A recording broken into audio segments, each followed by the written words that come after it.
Welcome, folks, to the very first, the inaugural, number 1, the decade season number 10 season of the X. D League. Welcome to the very first episode of the D League podcast. My name is Noah. I will be one of your hosts this year, better known as not Saeed's roommates anymore, but the Ogama Do You Jobbers. It's an honor to be here. It's an honor to be your commish. Go ahead and introduce yourself, co-host, if you would. Yep, my name's Hunter, but many of you know me as Clark Bar's football team. Looking to make some noise this year and capture that first ship. Yeah, I love it. Unfortunately, I don't think you're going to do that. I'm coming for it all, man. I'm ready for my comeback season. It's been a while since I've been at the top, and I'm hungrier than ever. Yeah, we'll see how the Do You Jobbers can do this year. Hey, new team, new GM, new me. You know, that's just the way it goes. So we wanted to put something together. It's been 10 years of just ESPN. I know we had this podcast, or not this podcast, this league for a couple years even before ESPN. Some might say that's when I won my championship. We'll leave that up for debate. But we wanted to put a little something together. Pretty excited just to talk through the D League fantasy football. Might be fun for everyone to tune in and listen to week in and week out. Yeah, just add some new excitement into the league. I know we'll be hitting at this later, but maybe get some of you guys on here, some of our fans. I don't know, something to spice things up now that we're all living far away from each other, only see each other on certain occasions. So add some new excitement to it. True, and I'm a little jealous that Mark Mauser is being a gracious host and bringing everyone together for free food, bring your own beer. Gonna have a nice draft. Let's hope they, have a little too much beer and make some dumb picks because, like I said, man, I need all the luck I can get. Yeah, I'm looking forward to the food spread tonight. I'll tell you that much. Are you going? I'll be there. I'll be there for sure. Man, it's gonna be a packed house. Let's think here. So what? I won't be there. Our new member won't be there. Our two-time champ Nate Mudge won't be there. Anyone I'm missing here? I think the rest of the crew. Could be there. I don't think Josh will be there unless he's in town. I think he's in Wisconsin at the moment. So what? 6 out of 10? A majority. Not bad. So, well, let's hop right into it. First thing we wanted to cover is just go over a little bit of the league history. Like I said, this is season number 10. We've been around now for over 10 years, but number 10 on ESPN. So just kind of wanted to highlight some folks who've had some success in the past.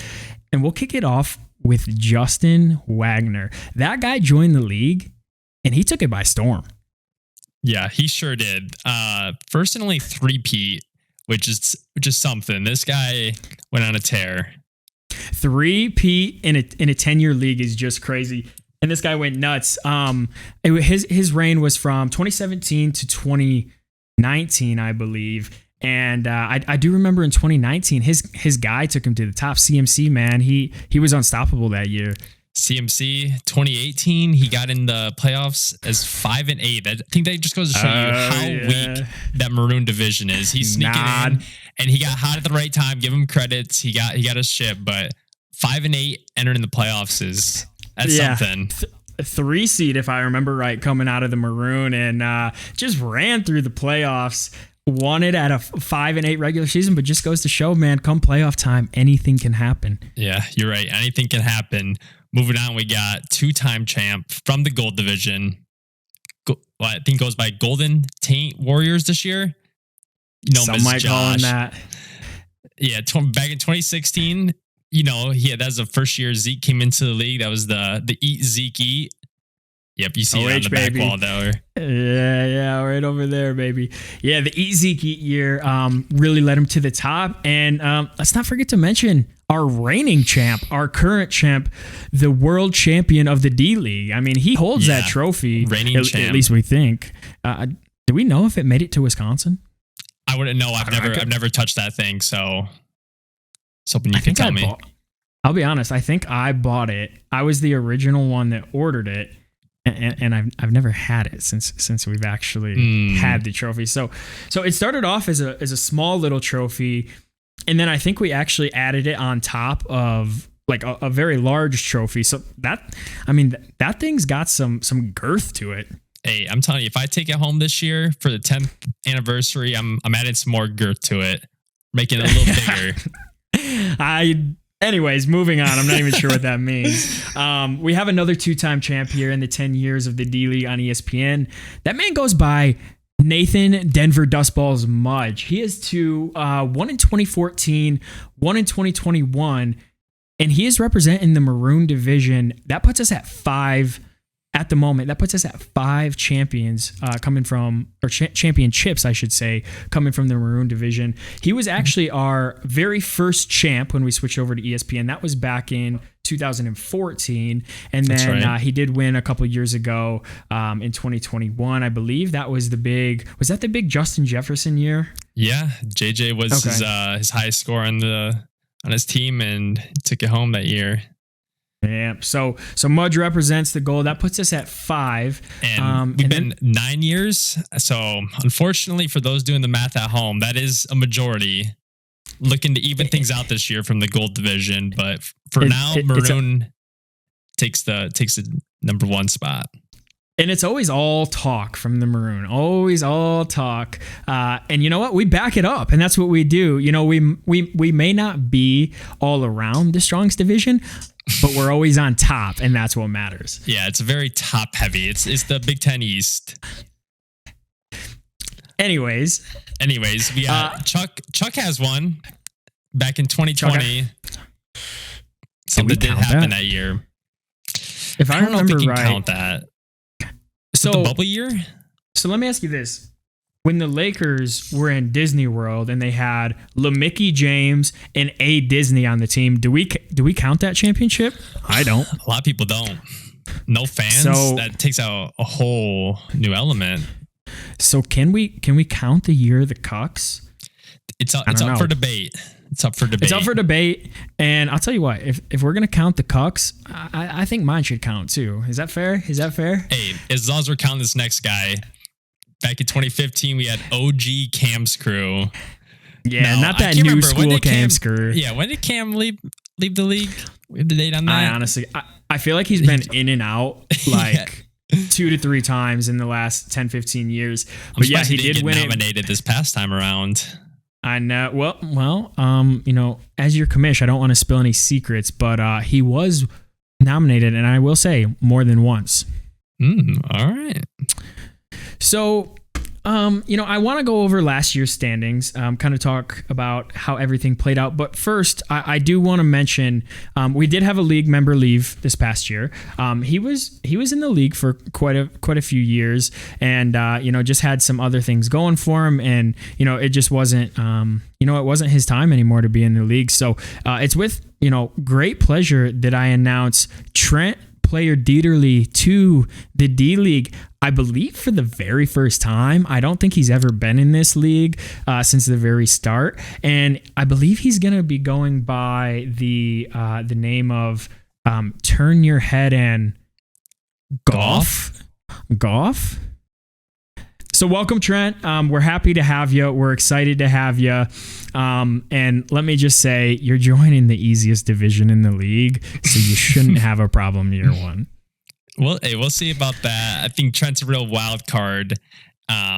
Very excited to see what he does this year and see what he can bring to the table. As long as he pays his buy-in fees, that was a problem of his predecessor. But hopefully, as long as he gets that out of the way, then we're good.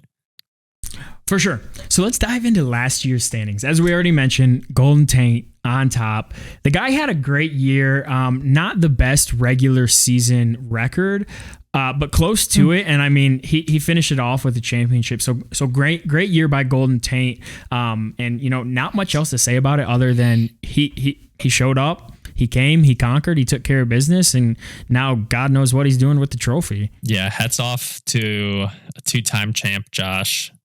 Well earned.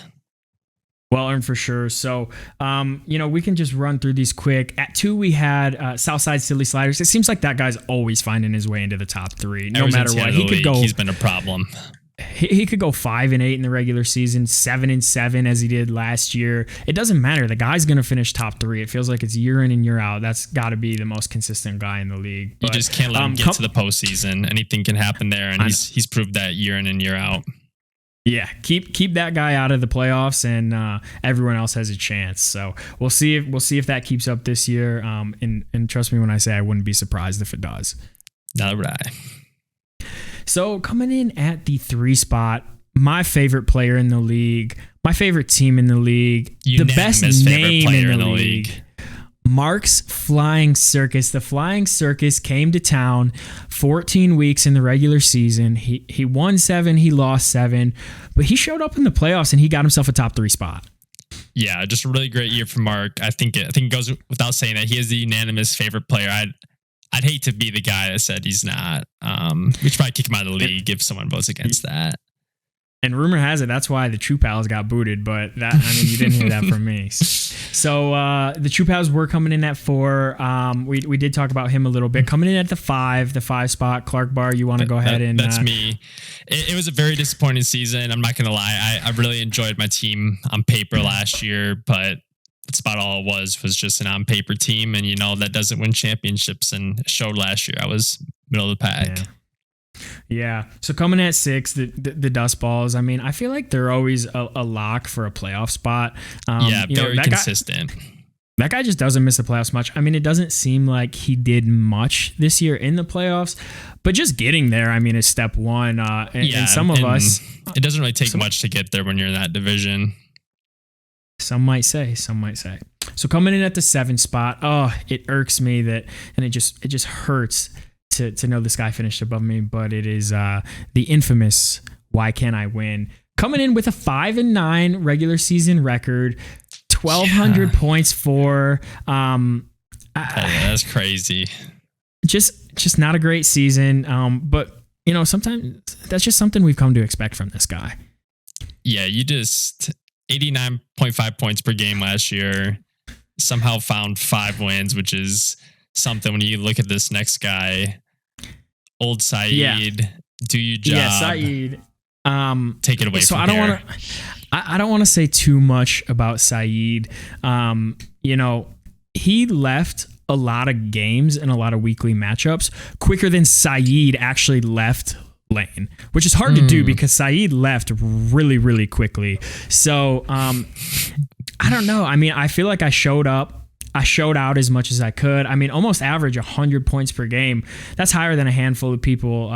Last year I had 100 more points than Mark, than Jake, and both those guys had 5 more wins than me. So sometimes, you win some, you lose some, and that's the beauty and the pain that comes with playing fantasy football in a league as tough as the D League. Yep, tough league, but we're hoping to see a bounce back this year from the commish.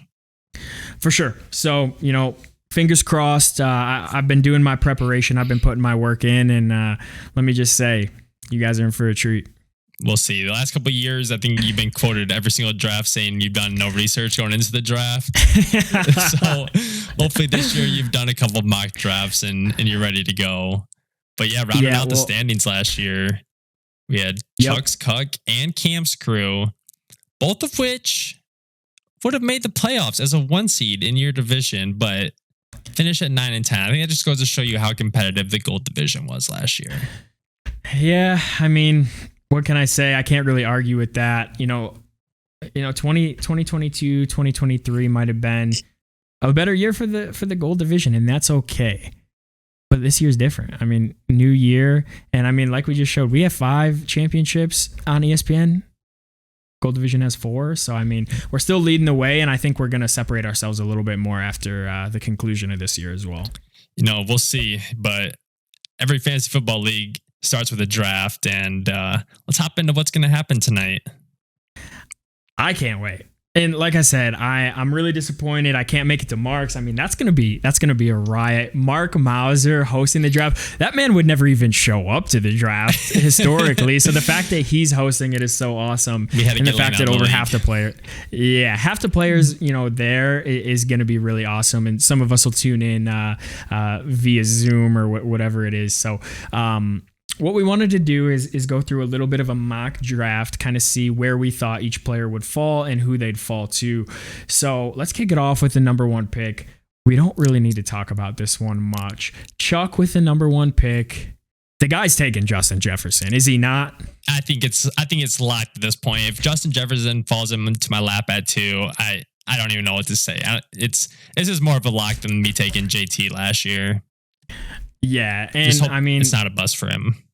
I didn't even want to bring up you taking JT last year. You did it, not me. Who was on the board last year when you took JT? That the guy that I'm going to take this year, CMC. It's just CMC. I think that's locked in right after JJ going number 1, CMC going number 2, and after that, that's when things can start to get interesting. Yeah, I had you taking CMC as well. I mean, what's the saying? Like, fool me once, shame on you. Fool me twice, shame on me, or something like that. Yeah, something like that. And I'm not getting fooled. Yeah, at least not twice. No. Right. So let me hear your number 3 pick. I'd be curious to see who you think who Jake's going to take here. If I'm not mistaken, I think Jake had this player last year. Maybe I'm totally wrong on that, but I'm taking Jamar Chase. Yeah, I had him taking Jamar as well. I think that I think the only way he doesn't take Jamar is if somehow JJ or CMC falls down the board, which I don't anticipate happening. I think those two are pretty sure things. So I think Jake takes Jamar. I mean, he's just an explosive playmaker. Yep, I can see that for sure. Then moving on to the 4th spot, we got his father. What do you have Mark taking? This was a tough one. I feel like Mark is such a wild card. We all joke about Brady and we all joke about Pierre Garçon and all these different guys that Mark takes, but I think he's going to get himself a stud this year. I think this guy is a workhorse. I think he's consistent. I think he's durable. Just a guy that feels like he belongs on Mark Mauser's team. I got him taking Austin Eckler. Hey, I like the pick. It's a great pick from Mark. I had similar thoughts. I think he takes someone that's proven at his position. He's basically positional advantage at the tight end position. I got him taking Travis Kelce. Just lock up the tight end position round 1. He gets his guy early. I like it, man. Kelce's a great pick. I mean, you can't go wrong with him, can you? As long as he, stays healthy, the guy's a beast. I mean, he's unstoppable. Yep, for sure. Then moving on to pick 5, Trent, I think he ends up with Austin Eckler. I think Austin Eckler probably gets auto drafted to him. I bet he has trouble figuring out how to draft from his phone or something. And Austin Eckler gets auto pick. That's my prediction. Hey, that wouldn't be a bad pick. It's a little bit different than what I had. I really didn't know which way to go here because I feel like Trent is also a wild card. Because, I mean, the guy hasn't played. We'll have to ask him, but I don't think the guy's played fantasy in years. So is he just going to go by, the rankings that ESPN gives him? Is he going to do his own research? I really don't know. But I'm excited to find out. I had him taking Derrick Henry. Okay. I feel like he just it's a name. And it's a name, but also a guy that, puts up pretty consistent numbers. Now, I know Derrick Henry, I think, had that year, I don't know, was it 2 years ago where he was putting up like insane numbers? Last year, it was just consistent. It was nothing, there were not a lot of peaks. There weren't a ton of valleys. It was just very consistent scoring. And I feel like that's the kind of guy he wants on his team. Absolutely. It's about as consistent as it gets at the running back position. Now, going on to number 6, we have the Denver Dust Balls here picking. I want to hear your take on where we think Mr. Nate Mudge, who he takes here. I think he's going to go with Tyreek. At that point, it's between Tyreek and Kupp probably. He just takes the consistency with Tyreek and, Cooper Kupp's got a little hamstring injury he's dealing with at the moment, so there's a little concern around that. He takes Tyreek Hill locked and loaded. Interesting. So I have kind of a curveball here. Sometimes I feel like Nate Mudge is just the smartest guy in the room wherever he goes. Yep. And so I personally wouldn't take this player because I would be scared. He's unproven, had a great college career, but hasn't played a single snap in the NFL. I think he's going to take Bijan Robinson. I like the pick there. I think he's going to take Bijan. He's going to gamble on the rookie with his first round pick. And I mean, it could be like your JT pick last year. Like it could pay off, huge, or he could be a bust like JT was, and he's just going to be kicking himself for the rest of the year. It could be, it's a high risk, high reward pick. I think it'd go very well for him. But I actually have Bijan going to number 7 to Josh. I think Josh repeats some history. He takes a young running back like he did back in Zeke back in the day. And this year it's Bijan, and he hopes Bijan can take him back to the promised land, go back to back. Yeah. Yeah, I mean, it would be a good pick if he's there. I actually had him taking Travis Kelce. I didn't have Kelce off the board quite yet. I think at 7, if Travis Kelce is still there, no one in the top 6 takes him.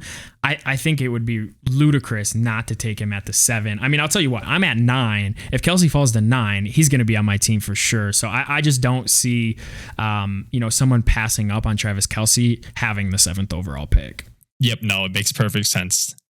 What about Ashton at the 8 spot? I'm curious where you have Why Can't I Win?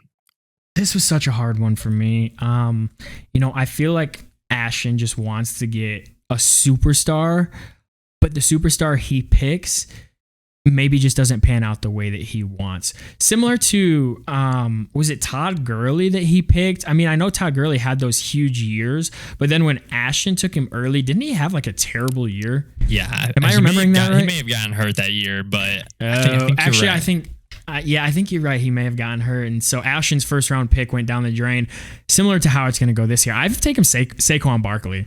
Injury risk running back. I can see that. They always say history repeats itself, and I just see it happening. So that's where I think Ashton's going to go here. Looks like I won't be drafting Saquon in any of my other leagues. Yeah, there you go. I actually have Ashton taking Cooper Kupp. I just think he's going to be the best player on the board at that point, and he's going to want the surefire receiver. But Cooper Kupp also dealing with some injury issues, and I have him in a couple other leagues, and I'm scared if Ashton ends up taking them, could be cursed. I did just see something come out, a news article about how Matt Stafford is having trouble connecting with a lot of his young receivers this year. And I think that can only mean good things for Kupp, right? I mean, that's a good point.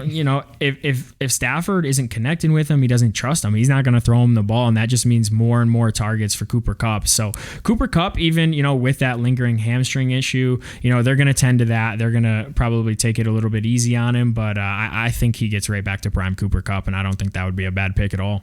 No, not at all. Now, what about number 9? You don't have to go into it because we don't want you to spoil anything or have someone snipe you. But, I have you as the biggest wild card in round 1. I'd be taking Josh Allen. I think you thought you discovered something last year when you found out quarterbacks, they score the most points in fantasy. So, you got to take them early. This year, quarterbacks are going earlier than ever. I think you lock up the QB position round 1. Just shock the world. I'm going to spoil it. It ain't happening. I mean, I'm just going to spoil it. It ain't happening. If someone wants to get Josh Allen in round 2, he's going to be there as far as I'm concerned, because I ain't taking a QB in round 1. I like the prediction. I do like to take QBs early. I mean, you think about the scoring in our league with QBs getting 6 points rather than 4 as they do in traditional leagues. I think it adds a lot of value taking a quarterback early, but Definitely. Not first round early. First round early. This is a tough one for me. This is a tough one for me. And my pick at 9 is really just going to depend on how the first 8 go. So it was really tough. I'd love to get myself a great running back. I never have a great running back on my team. And I think a guy that is really going to just take off this year is Tony Pollard. I think with Zeke leaving town, I mean, he's the number 1 running back, and he was showing flashes of greatness last year. Like, he's a really, really good player. I think if he's there at 9, depending on how the rest of the draft goes, I think that could be a pick for me. I love the pick there for you. He did prove it last year. Whenever Zeke was out, he popped off. He was one of the best running backs to finish the year. And the only person they've added in that backfield is Deuce Vaughn. Is like 5'5". Yeah. I think that'd be a great pick. Then rounding out the top 10, Justin, I personally have him taking Nick Chubb. Just like Nick Chubb's a proven running back. Browns, hopefully they'll have a bounce back year this year. Nick Chubb, great fantasy player, especially in our standard scoring. So I think Justin just locks up his running back position. Yeah, I had a similar thought when thinking about who Justin was going to pick. Not exactly Nick Chubb, but a guy that's just proven. And it always feels like Justin is just a step ahead of everyone else when it comes to fantasy football. And I think that's proven by his track record in this league. I had Justin taking Cooper Kupp here. The reason being is I think everyone, sees this hamstring injury and they're a little scared to take him. And I think Justin is just like laughing at us in the background of letting Cooper Kupp drop to him at 10. I think he picks him up and I think he has a big year and it just leads to more Justin success. Matt, I really hope you're wrong because Cooper Kupp falling to the 110, that is just the biggest deal in the world. And I think everything you just manifested right there would become true. It's just like the perfect player for Justin's roster always ends up on his roster. Like it doesn't matter what the situation is. He just like whether it's CMC or Lamar Jackson or Cooper Kupp. Like I always see it, and I hope always you can happens. prevent that. You'd have the chance to prevent that. I hope tonight you would. Wouldn't let that happen to the rest of the league. So that's how I have my top 10 going. I'm really, really interested to see how close we are, how far off we are. But the draft's going to be electric. And do keep in mind, whoever you draft in the first round of the D-League draft will be ineligible to suit up on your team until you pay our treasurer the $100 buy-in fee. So do keep in mind, if you haven't paid yet, pay the buy-in fee before tonight. Let's get that into Mudge, and then that way you can draft stress-free tonight and know that whoever you draft is going to be eligible for week 1. Definitely. Great point there. I hope everyone pays Mudge, our treasurer. He works very hard. Don't make him stressed out by not paying. For sure. Well, that brings me into our next segment. We're going to try to wrap it up here shortly. Don't want to keep you too long. If you're still watching at this point, thank you. Yeah, honestly, if you made it this far, we love you. Like, honestly, big props. Like, that's huge commitment. I would have probably tuned out like 10 minutes ago. I for sure would have tuned out, but it's a fun thing to do. We're excited to have some guests on the pod as well. Like Hunter said, just something to spice it up a little bit. So that does bring me into our next segment. I did want to make a big announcement. Now, some may love this, some may hate it, but as your commissioner, I don't give a shit. It's happening. Dictator. So we have implemented a rule change this year to keep the games competitive all the way through week 14, even if you're not in contention for a 1 seed in the bye. So what we're going to implement is a 3-point buffer to the higher seed in the playoffs. So you're looking to earn home field advantage in the playoffs. So let's say round 1 of the playoffs, it would be the 3 versus the 6 and the 4 versus the 5. So the 3 and the 4 are going to start off with 3 extra points. It's not a lot, but it's enough to make a difference if the game is very, very close. And this is just so everyone keeps, if you're in between a 3 and a 4 seed, you're like, okay, maybe this doesn't matter. It matters now because, if you win in the first round and you're now the 3 seed playing the 4 seed in the next round or something like that, it's going to matter because you're going to get those 3 extra points. So I wanted to implement that just to add a little drama down the stretch, just in case, you didn't think, week 13 or 14 would be worth playing for. I personally think it's a great rule change. And I think if it was up for a vote, I think it would pass. We won't find out, but I think it's a great rule. Add some excitement for the regular season and especially the postseason. I just cannot wait to see the first person screwed by this new rule because it will not be pretty. Someone's getting screwed. We might start nominating for a new league member next year. Now because might be done. Someone's getting screwed. Someone's gonna leave the league. What's that, Hunter? It's in the championship too. Oh my god! So sad. Okay, hang on. Wait. Let me just pose a scenario here. We got Chuck's Cox. Okay. And we got Why Can't I Win? Chuck's Cox came in as the 2 seed. Why Can't I Win came in as, let's say, the 6 seed. And the final score is 101 to 98.4. Why Can't I Win takes the dub. But wait. Because Chuck was the higher seed, he gets a 3-point buffer and he wins 101.4 to 101 at Sebastian erupts. He might leave the league. We're not sure. The rest of the league is just pumped. Just pumped. The same way they loves the rule change, but besides the person getting screwed by it. Someone's going to get screwed. I'm excited to see it. I hope it's not me. But if it is me, that just means I made the playoffs. So I'm happy with that. At this point, yeah, you'll take that. Awesome. So let's wrap it up here, Hunter. Let's dive in a little bit to what we're looking forward to next week before the very first week of the NFL season. Yeah, next week we're gonna have the draft recap from tonight. We'll go over who had the best draft, who had the worst draft. That'll kind of take us into our preseason power rankings. The league really loves the power rankings. Josh does a phenomenal job with them. It'll give Josh some time to really vamp those up and get them ready for week one. And then we're gonna go over the week one matchups, which it's always fun. Week one. Then we're gonna go to our game of the week. We're going to just pick a game every week that, has some excitement built up. Maybe there's some history between these two managers, add some excitement. And with that, we'll have a guest appearance on our next episode. So, I don't know if you want to highlight who you think that's going to be, or I guess we don't think it's going to be, but... Oh man, I'm excited for the guest appearance. We're thinking every week on the pod we're gonna have a different guest. We can really implement the guest with the game of the week. We're really excited for it. What I can tell you next week, someone will be coming on the pod. A proven D-League member, a longtime D-League member, has seen some very, very recent success. Nothing but good things to say about everything he brings to the league. So we're really excited. If you want to find out who it is, tune in next week, same time, same place, and at this time next week, we'll be in Kansas City getting ready to go to the game tonight. Yeah. Oh man, let's go! I cannot wait. One pride. Wow. 1 week from today, we will be in Kansas City, ready to watch the Lions dethrone the reigning Super Bowl champs. I cannot wait. Let's go. Cannot wait either.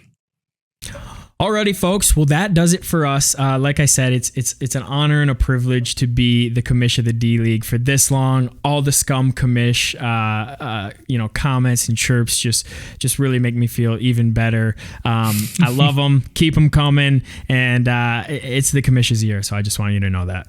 Yep. Thank you, guys.